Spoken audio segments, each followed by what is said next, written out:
வணக்கம். சொந்தமா ஒரு பிசினஸ் ஆரம்பிக்கணும், அதுவும் நம்ம இந்தியால ஒரு பெரிய சக்சஸ் ஆகணும்னு கனவு இருக்கா? அப்போ கண்டிப்பா இந்த தொகுப்பு உங்களுக்காகத்தான்.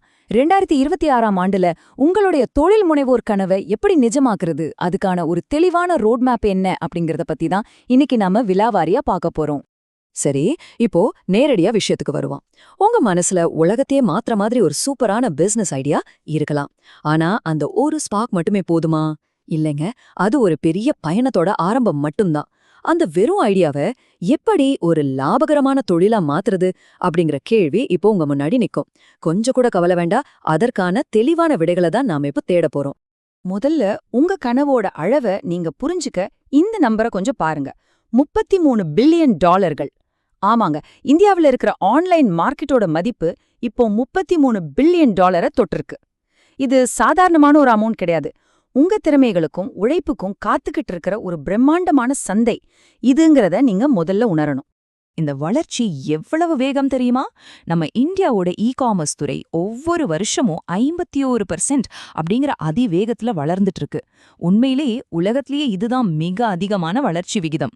இணையத்தோட பயன்பாடும் ஸ்மார்ட் போன்களும் சேர்ந்து ஒரு மாபெரும் புரட்சியை ஏற்படுத்திட்டு இருக்கு. அதனால ஒரு புது தொழிலை தொடங்க இதை விட ஒரு பெஸ்டான நேரம் உங்களுக்கு அமையவே அமையாது.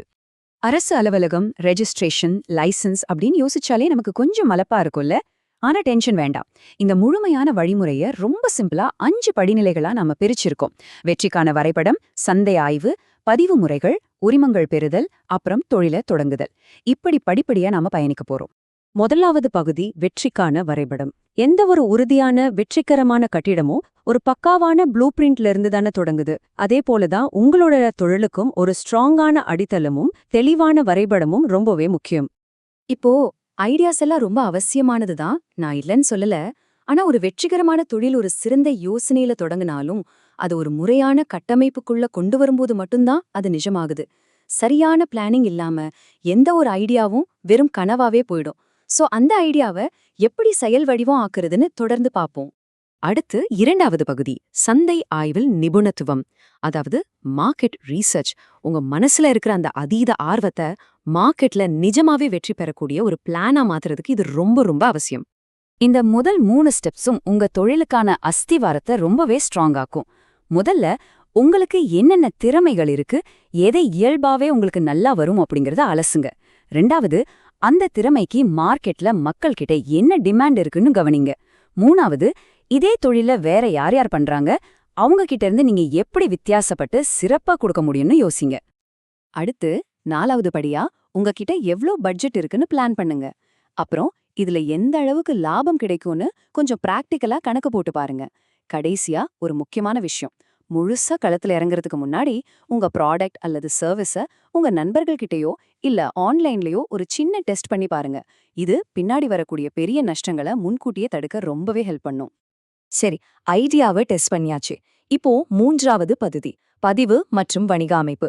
உங்க ஐடியாவுக்கு ஒரு சட்டப்பூர்வமான அங்கீகாரத்தை கொடுக்க வேண்டிய நேரம் இது. இந்த லிஸ்ட கொஞ்சம் பாருங்க. உங்க இலக்குகளுக்கு ஏத்த சரியான பிசினஸ் ஸ்ட்ரக்சரை செலக்ட் பண்றது ரொம்ப முக்கியம்.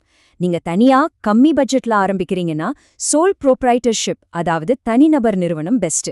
ஃபியூச்சர்ல இன்வெஸ்ட்மெண்ட்லாம் வாங்கி பெருசா வளர நினைச்சா பிரைவேட் லிமிடெட் கம்பெனி செட் ஆகும்.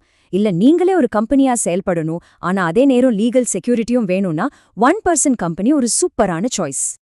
இப்போ கவர்மெண்ட் கிட்ட அதிகாரப்பூர்வ அங்கீகாரம் வாங்க இந்த பான், டான், அப்புறம் ஜிஎஸ்டி பதிவு, இது 3ம் ரொம்ப ரொம்ப முக்கியம்.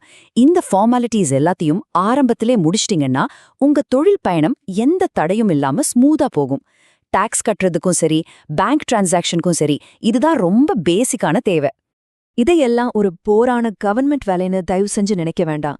உண்மையிலேயே MSME அல்லது உத்யோக் ஆதார் பதிவு அப்படிங்கிறது உங்க பிசினஸ்க்கு கவர்மெண்ட் கொடுக்குற ஒரு மிகப்பெரிய பவர். இது பல சலுகைகளை திறந்து விடுற ஒரு மேஜிக் சாவின்னு கூட சொல்லலாம். இது இருந்தா பேங்க் லோன் ஈஸியா கிடைக்கும், கவர்மெண்ட் டெண்டர்கள்ல முன்னுரிமை கிடைக்கும், பல டாக்ஸ் பெனிஃபிட்ஸும் உங்களுக்கு காத்துட்டு இருக்கு.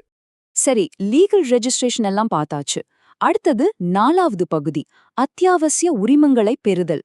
உங்க அழகான புது பிசினஸ பாதுகாப்பா நடத்துறதுக்கான லைசன்ஸ் என்னென்ன வேணும்னு இப்போ பார்க்கலாம். நீங்க எந்த லொகேஷன்ல என்ன மாதிரி பிசினஸ் பண்றீங்க அப்படிங்கறத பொறுத்து இந்த லைசன்ஸ்கள் மாறும். நீங்க ஒரு கடையோ இல்ல ஆபீஸோ திறக்கறீங்கன்னா ட்ரேட் லைசென்ஸ் கண்டிப்பா வேணும். அதுவே உணவகம், பேக்கரி மாதிரி சாப்பாடு சம்பந்தப்பட்ட தொழில்னா FSSAI சர்டிபிகேட் ரொம்ப கட்டாயம்.